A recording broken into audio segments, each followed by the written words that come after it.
Olha, hoje nosso bate-papo é com o Heráclito Noé. Nós vamos falar das mudanças do que estão previstas no seguro rural e a que o produtor deve se atentar. Heráclito, boa tarde. Boa tarde, Fabélia. Quando a gente fala de seguro rural, muita gente torce o nariz porque ele nunca atende às necessidades.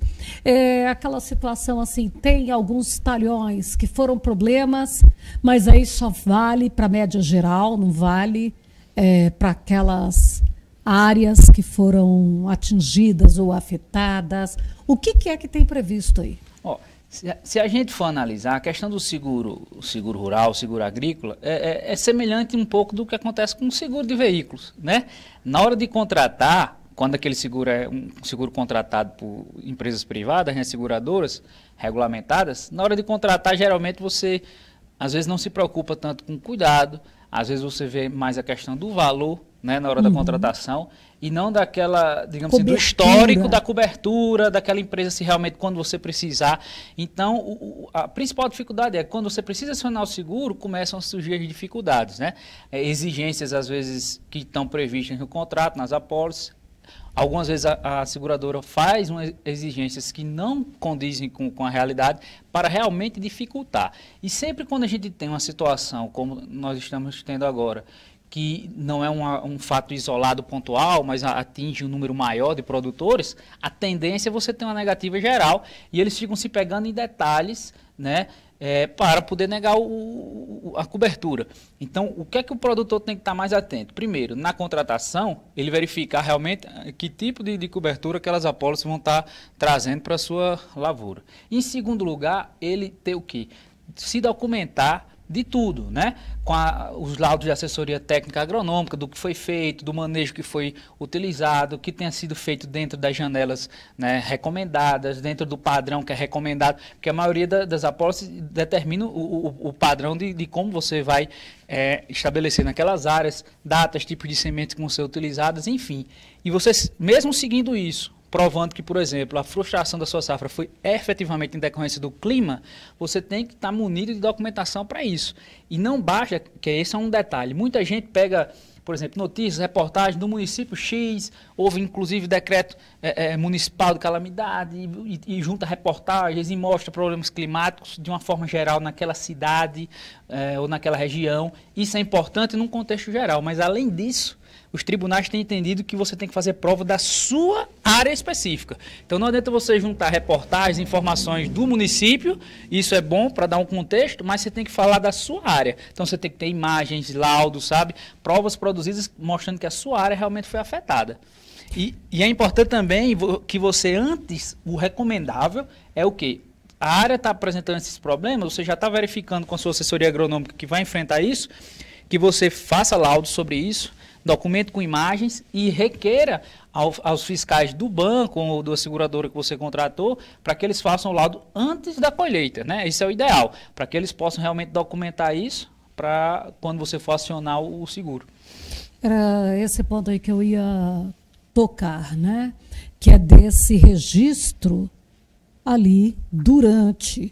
Se começou o problema lá após pós-emergência, ele já tem que começar a fazer ali é tipo um relatório, né? Ele tem que ir acompanhando. Então, quanto mais documentos ele tiver, melhor a chance de êxito. Por quê? Se ele aciona a seguradora e ela não defere o seu benefício lá, o seu seguro, ele pode judicialmente cobrar isso, e aí quanto mais provas ele tiver, maior a chance dele ter êxito em ter a cobertura, né?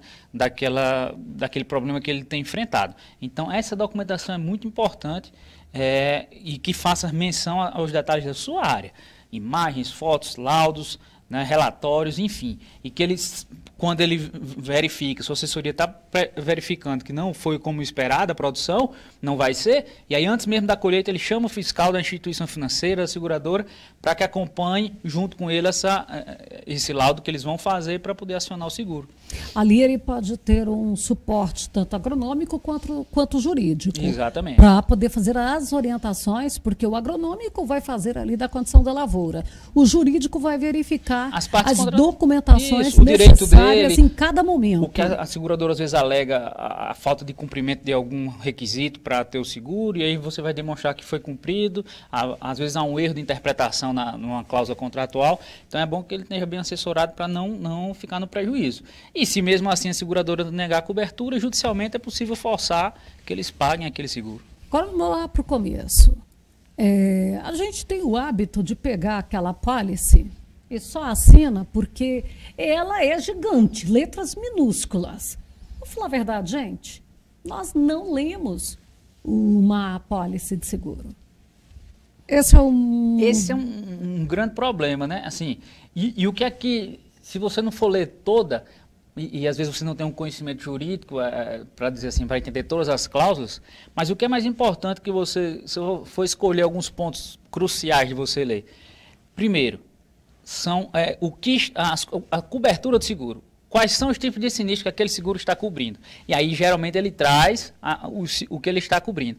De outro modo, muitos, além de estar explicitamente a cobertura, eles têm outra cláusula na sequência que coloca que não está incluso. E aí vem, porque às vezes o que está sendo acobertado pelo seguro lá, quando você lê de uma forma rápida, você pode ter algumas interpretações que alguns fatos poderiam estar cobertos, e aí quando você vai na debate, não... seguinte, desfaz anterior. Não 100%, mas algumas coisas que você, achei que isso aqui estava incluído nesse termo. Não está, porque aí você tem uma cláusula mais específica que exclui. Uma cláusula lá e ela começa a escrever e diz, então, exceto... Exatamente. Então, em geral, você tem o que o seguro vai cobrir, mas você tem na sequência algumas cláusulas que ele expressamente diz que não tá coberto naquele seguro.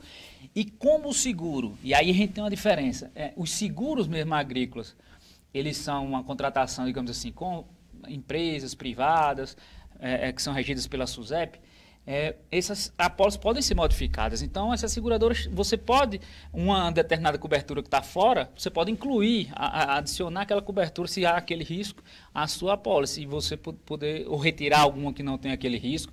Então, é possível a modificação dessas apólices para você ter uma cobertura de um sinistro que você não imagina que possa ter na sua área, né?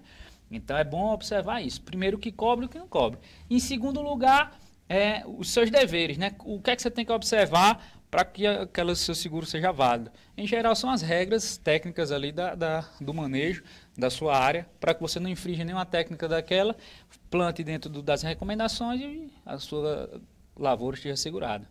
Por exemplo, pode ter lá, vamos colocar aqui, vou te questionar se isso vale, cobre incêndio. Isso.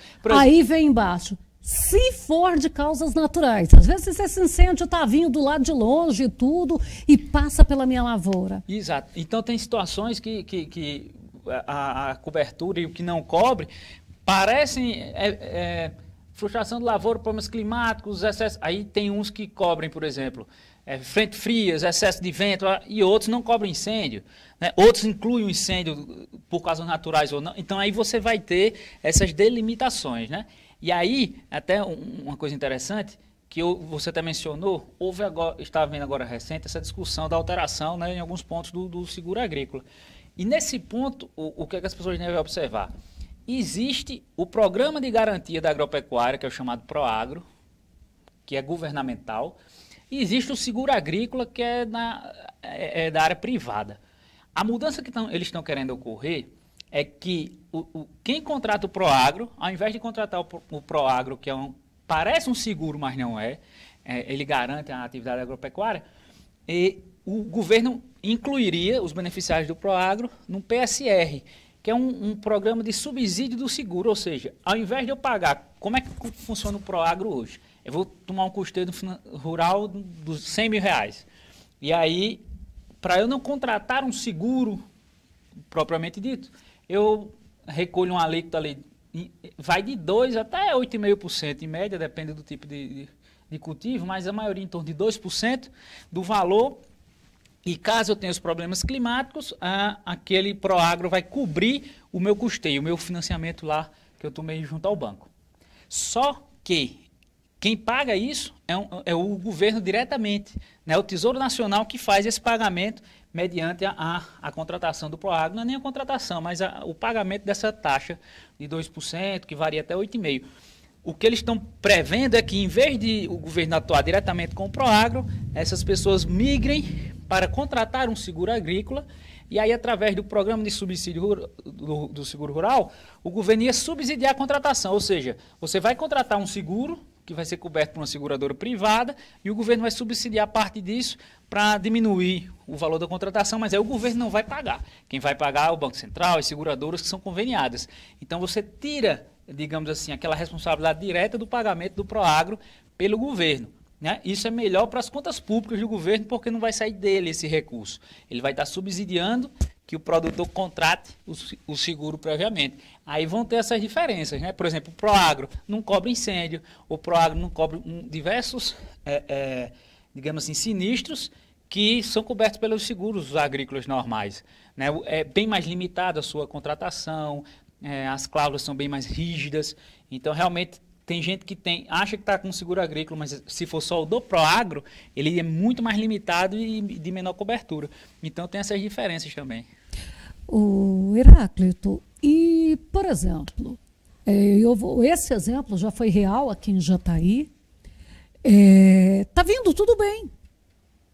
Amanhã vai entrar a colheitadeira na área. Hoje à noite deu uma chuva de granizo que tirou lá de 2 a 3 sacas por hectare. E aí eu não tinha nada, tá? Se eu tivesse um histórico ali, era de lavoura muito boa.